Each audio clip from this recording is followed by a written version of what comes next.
So, Sanket, welcome and congratulations to you, your colleagues at Intuit. 10 years of being a great place to work. Help us understand the business model of Intuit in India a little bit more, and then we'll talk about your great place to work journey. Of course. So Intuit India is a subsidiary organization of Intuit Global, where a large amount of product development happens for Intuit's global products. As you know, the majority of the market for Intuit is the United States, but it's expanding quite rapidly internationally. And in India, the product that exists is a product called QuickBooks Online. QuickBooks Online is an accounting product, and that's been introduced in India and is getting amazing traction over here. Uh, Fundamentally, the majority of the organization in Intuit India is devoted to product development for global products. What struck you as different about Intuit? And what do you think are the key reasons why it has been able to sustain its great place to work journey for 10 years or more? And I must tell you, 3,500 plus organizations have attempted it. This year, there are only 12 cumulatively who have actually been able to sustain the great place to work journey for 10 years or more. So what would be your observations? Um, so, when I joined, I was very skeptical, Prasanji. I did a lot of research before joining. I asked a lot of people who were ex-Intuit to see if I could dig up some dirt, because it's important to get a decent understanding. But honestly, nobody ever said anything bad about Intuit. And then upon joining, I truly realized why. First of all, the mission. It's such an amazing mission for a company to power prosperity around the world. Now, most companies have missions, but very few companies have all the employees have a deep empathy and deep understanding of what the mission is. And the whole journey started off with what you said, the pointing out of the true north and the pointing out of the values that we live by. Now, there are words on paper that can define, your mission and your values, and then there's behavior. So one thing I'll just point out. So shortly after I joined, I went to the US, and at that time, our CEO was Brad Smith, who's now the chairman of the board. And I had my meeting set up with him. So I went to his office, and in typical corporate style, I had my laptop open, ready to present to the CEO. And he comes in, and I'm like, okay, well, Brad, let's get started. So he says, wait, Sanket, give me a hug. And that was the beginning of my journey at Intuit. He asked about my daughter's graduation. He has asked about my father's passing. So that human touch is what really makes or breaks, in my opinion, a company.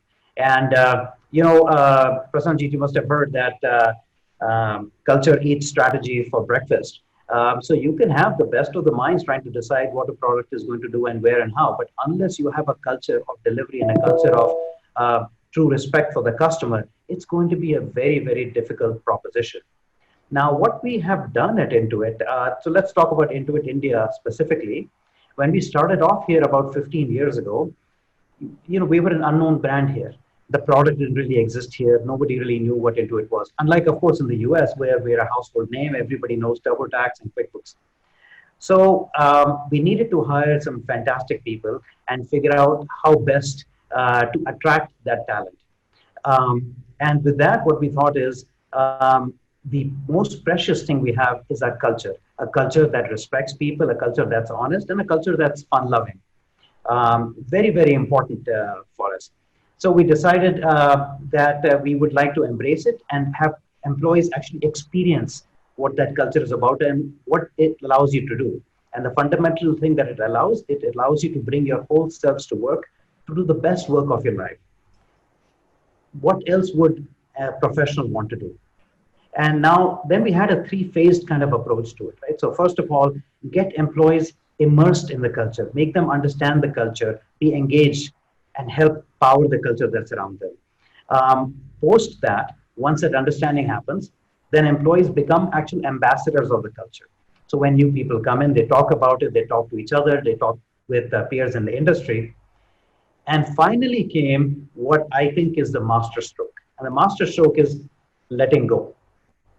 By letting go, the best people to affect a culture change, to affect a movement, are the grassroots, right? So have the employees actually take the lead, and we be servant leaders. We be there to help the employees achieve what they would like to do, but give them the empowerment to be able to think great things and actually execute on them.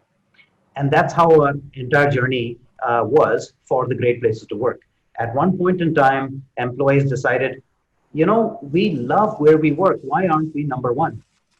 So then the question was, well, what should we do about it? So we challenged the employees, hey, why don't you take this on and see what we can do? They did. And a year later, after that, Prasanjit, as you know very well, we became number one. And post that, there's also an ISB case study that's been done about that entire journey. That's in the Harvard Business Review. So my last question to you is, on the last 55 days, I actually lost count since when we have been sitting at home. And of course, some parts like Bangalore have opened up to some extent, but probably you haven't still called your employees to come to office yet. What's been your learning as a leader?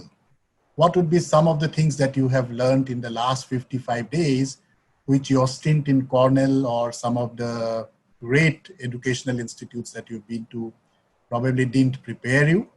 And what is the new normal in future? What do you see as the future of great workplaces? Is it fundamentally some things will not change, but will some things also change?